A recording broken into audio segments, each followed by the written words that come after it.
Ce matin, pour situer d'abord l'évangile, nous venons écouter dans son contexte. Alors, dommage pour les personnes en présence ici, dans l'église de Rosebel, l'autre ordinateur ne veut pas connecter. Je ne dois pas gagner les images sur les diapos. Mais il y a quand même des images de diapos, surtout pour les personnes qui peuvent suivre nous online. D'abord, pour situer cet évangile, nous connaissons que Jésus attire des grandes foules par des miracles, par ce qu'il y fait, à tel point que ça tracasse les autorités de l'époque. Et puis les foules qui peuvent suivre lui, ce ban disciples, c'est ban qui peuvent suivre, sans compter ce ban 12 apôtres, il dit, ben voilà quelqu'un qui pouvait être un chef, il pouvait faire un royaume, c'est lui le prochain chef. Et je tout tiens ça dans la tête. Et comme tout humain, quand on peut suivre des personnes, tu es content quand même d'être bien vu. Et c'est dans ce contexte que deux frères, et là, parmi ces apôtres, Jacques et Jean, qui viennent demander à Jésus, nous venons demander une demande, une réquisition, un souhait. Nous voudrions que mon frère et moi, nous deux, nous sièges à ta droite et à ta gauche quand on vous prend le pouvoir, quand on vous devient le chef, quand on peut établir ton royaume. Voilà, je te demande. Et tout de suite, Jésus reprend eux, et là, les personnes qui l'ont pas pu trouver, mais online, je peux trouver, c'est écrit, Jésus qui le regarde, le dire, vous ne savez pas ce que vous demandez. Si je te connais, que je peux demander là, siège à ma droite et à ma gauche. Alors, comme toute personne qui me dit qui nous poussait par l'ambition, nous sommes capables de dire oui à tout, à tout. Et se dire oui, oui, oui, oui. Et Jésus, comme me dit, comme pour ouvrir leurs yeux, essaye aiguillonne les autres pour dire aux autres, bon, pouvez-vous boire à la coupe que je vais boire? Boire à la coupe, ça veut dire aller jusqu'au bout. Aller jusqu'au bout de la souffrance. Et se dire oui, oui. Ne pas rendre compte que ça veut dire boire à la coupe. À quoi Jésus fait allusion? Et Jésus va encore plus loin pour dire donc, quant à la coupe, vous la boirez. Mais est-ce que pourrez-vous être baptisé dans le baptême, je vais être baptisé? Je ne peux pas comprendre. Et se dire oui, et le baptême, pour Jésus, c'est sa plongée dans la mort. Et ces deux-là continuent de dire oui, nous le pouvons, sans savoir ce qu'ils demandent. Et c'est pourquoi Jésus dit, vous ne savez pas ce que vous demandez. À quoi ça implique? Dans toute la tête, et dans le royaume, côté dans le pouvoir, on a des bonnes places, en premier, second. Ce n'est pas du tout ce qu'il y a pour Jésus. Et pour cela, on imagine donc dépasser des diapos. Je ne vais pas vous trouver là les personnes dans cette église, mais les autres, pour voir comment comprendre, ça veut dire quoi? Ben voilà, c'est ça être plongé. Être plongé, c'est dans sa mort. Et je dis oui, oui. Et pas oublier, c'est sur le calvaire. Nous rappelons que le vendredi saint, tu as deux personnes, deux bandits à la droite et à la gauche de Jésus. Alors nous faisons un petit lien à prendre place à la droite et à la gauche de Jésus, mais c'est la place des souffrants, des crucifiés comme lui. Et si tu réalisais ce que ça veut dire être à ta droite et à ta gauche, bien sûr, vous êtes dans la tête, c'est dans le royaume, dans le royaume. Mais là, concrètement, Jésus dit, ça passe par là. Comme moi. être à ma droite et à ma gauche. Et chacune d'entre nous, si nous réalisons ce que ça veut dire être sur la croix, ce n'est pas un fauteuil, hein? Ce n'est pas un Marocain ministériel à la gauche et à droite, vice-premier ministre à droite, à gauche. C'est sur la croix. Et c'est pourquoi donc Jésus dit, je ne pas connais qui je peux demander. Et voilà, la place à droite, à gauche de Jésus, c'est sur la croix. Bien sûr, c'est en attendant la gloire, mais concrètement, ce sera ça dans sa tête. Et suite à ça, que Jésus, dans sa grandeur d'âme, sait prendre en compte la demande de ses disciples, de ses deux apôtres. Pas seulement la demande de ses apôtres, mais ça rejoint les personnes, nous tous d'ailleurs. Qui s'en a qui tout le temps continue et reste petit? Qui s'en a qui peut être content avancer? Qui s'en a qui, dans sa place quotidienne, soit il est employé, il reste toujours au bas? Il a envie de faire l'avancement, il a envie de vivre grand à un moment donné. Même les enfants, à un moment donné, me disent quand on peut vivre grand? C'est le désir humain, ça. Et Jésus prend en compte ce désir humain pour dire, vous voulez devenir grand? Je vais vous indiquer le chemin. Et le chemin qu'il montre nous, justement, alors là, nous pouvons passer notre diapo qui va nous permettre de voir, en disant, si quelqu'un veut être le premier, qu'il soit le dernier de tous et le serviteur de tous.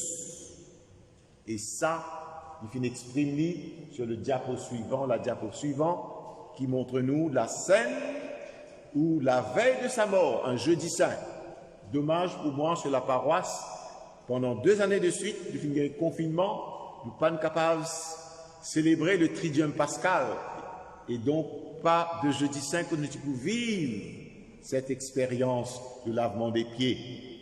La veille de sa mort, ne pas oublier, une personne la veille de sa mort, c'est-à-dire c'est son testament qu'il laisse. Qu'est-ce qu'il laisse? On connaît bien comment ça se passe. Il se lève de table, se met à genoux devant ses apôtres et lave les pieds. C'est un travail d'esclave. Et après, il dit, voyez-vous ce que je viens de faire? Vous m'appelez Maître et Seigneur, je le suis. Mais moi, Maître et Seigneur, je vous ai lavé les pieds pour vous donner un exemple. Il dit, voilà le chemin pour devenir grand. Il ne recuse du tout votre désir de grandir, mais la manière de s'y prendre, le chemin qu'il indique nous, est complètement différent du chemin qui nous, habituellement, les humains, nous habitués prendre. Et il dit, voilà, et d'ailleurs, c'est la veille de sa mort, jeudi, et le lendemain, vendredi saint, justement, il va jusqu'au bout pour être ce serviteur. Et toute la mission de Jésus, tout son message se passe dans cette scène. Et c'est pourquoi, au niveau de notre Église, il ne faudrait jamais nous oublier le sens de service. Devenir grand, être le premier, c'est celui qui passe par le chemin de service. Voilà, pour le commentaire de l'Évangile. Et là, je voudrais quand même que, pas seulement ça reste un commentaire, ça vient nous rejoindre nous dans les réalités de la vie de tous les jours. Vous disiez tout à l'heure que c'est le désir de nous tous de devenir grands. Dans une famille, par exemple. Il y a un papa, il y a une maman, il y a les enfants. Comment devenir grand? C'est sûr que les parents ont l'autorité sur les enfants. Mais si, dans notre désir de montrer notre autorité, nous dire on le fait pour le service, pour aider l'enfant à grandir, là, c'est quelque chose. C'est pour servir. Alors, pas pour diminuer l'enfant, pas pour le rabaisser, pas pour pas reconnaître sa grandeur, sa personne. Alors, pour le faire grandir, et ça, c'est un service. Et quelquefois, ça demande aux parents beaucoup de tact, beaucoup d'humilité, beaucoup de savoir-faire pour servir leurs enfants. Même si souvent, ça arrive que les enfants se restent ingrats. Continuez à servir leurs enfants, continuez à les aimer, continuez à les éduquer, continuez à leur donner des bonnes manières. C'est comme ça que les parents servent leurs enfants. Et là, ce serait l'évangile vécu dans la famille. Les enfants par rapport à leurs parents. C'est sûr que les enfants sont des enfants. Et puis, comment servir les parents? Servir les parents, ça veut dire probablement dire, mais les parents donnent-nous tout, mais il ne faudrait pas nous montrer nous ingrats. À notre tour, montrez-nous un petit peu de reconnaissance. À nous essayer donc faire ce qu'ils disent. À nous essayer adaptez-nous avec leurs règlements, avec leurs conseils. Pas faire tout le temps à notre tête, pas tout le temps en train de demander. Et ça demande bien sûr de l'humilité. Et quand on le fait arriver, voilà, c'est une manière de servir les parents en disant, nous pas toujours ingrats. Et nous pouvons essayer de répondre par notre obéissance, par notre manière de suivre les exemples que tu nous donnes, même si quelquefois les enfants trouvent-les très difficiles. C'est comme ça que les enfants sont capables de servir leurs parents, en ayant cette reconnaissance. Voilà un premier exemple que je voudrais donner. Un deuxième exemple, quel est le chemin pour devenir grand? Quel est le chemin de service? Quand, là par exemple, on peut prendre quelque chose d'actualité, pour Maurice en tout cas, pas connaître qu'il y a beaucoup de fonctionnaires parmi nous, les fonctionnaires actuellement, avec ces fins annoncées dans les salaires qui sont effectivement très très intéressants, qui rient jusqu'aux oreilles. Alors, la mauvaise cause par rapport aux chrétiens, fonctionnaires chrétiens. Même si vous êtes payé, bien payé comme il faut, et que la manière de faire votre travail, si vous dites dans votre tête, je fais ça parce que je suis payé, ça c'est une chose.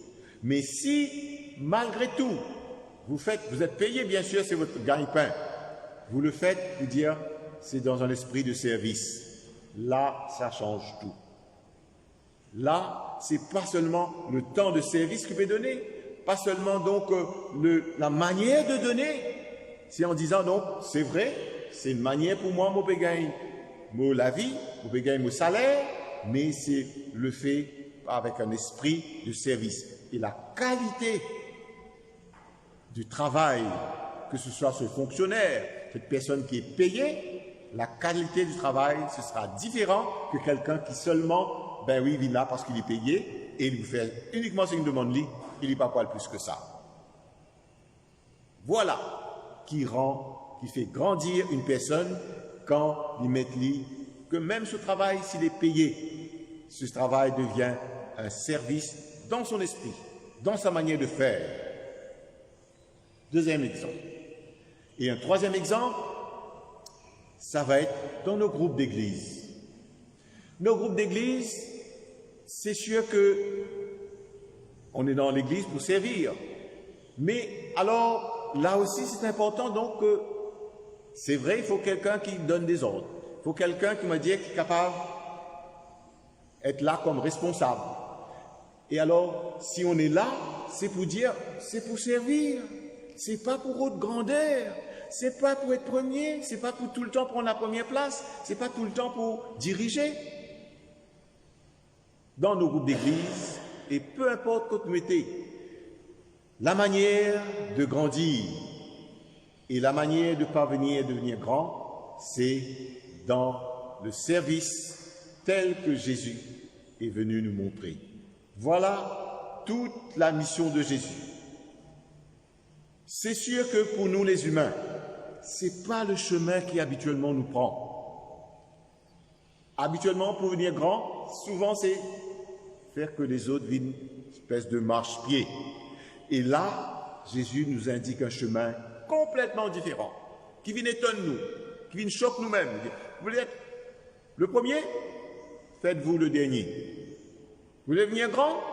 D'abord, passez par le chemin de service. Alors, ce matin, peut-être l'occasion pour nous de laisser cet évangile où que nous soyons en famille, qu'il nous vienne un travail rémunéré, bien rémunéré, et que, surtout si nous sommes des baptisés, si nous voulons que l'évangile vienne éclairer notre vie, vienne un guide pour notre vie, ben, le message d'aujourd'hui, c'est de Jésus qui dit « Je veux être quelqu'un comme Jésus, qui est venu pour servir et donner sa vie. » Donner sa vie, c'est autre chose encore, mais en tout cas, dans cet esprit de service, peu importe que nous soyons des enfants, des adultes, que nous soyons dans des groupes d'église, partout que nous essayons de construire, que ce soit toujours dans un esprit de service. Amen.